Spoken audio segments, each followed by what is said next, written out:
رددوا معي وساعدوني في أنفسكم. كل واحد منكم يقول لا إله إلا الله.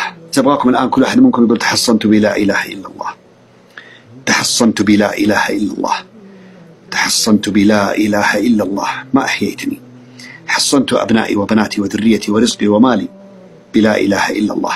ثم اقرأوا الآية هذه معي الله أنا وياكم. أعوذ بالله من الشيطان الرجيم. بسم الله الرحمن الرحيم. وإذا ذكرت ربك في القرآن وحده، وإذا ذكرت ربك في القرآن وحده، وإذا ذكرت ربك في القرآن وحده ولوا على أدبارهم نفورا. أقرأ الثاني الآية. بسم الله الرحمن الرحيم. وجعلنا من بين أيديهم سدا ومن خلفهم سدا فأغشيناهم فهم لا يبصرون.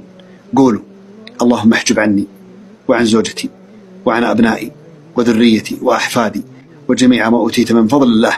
اللهم احجب عني كل عين عائنة، واخرس عني كل لسان مؤذية وقلب حاسد فاسد. اللهم اجعل بيني وبينهم أمدا بعيدا. بسم الله والصلاة والسلام على رسول الله. لا حول ولا قوة إلا بالله. أستغفر الله العظيم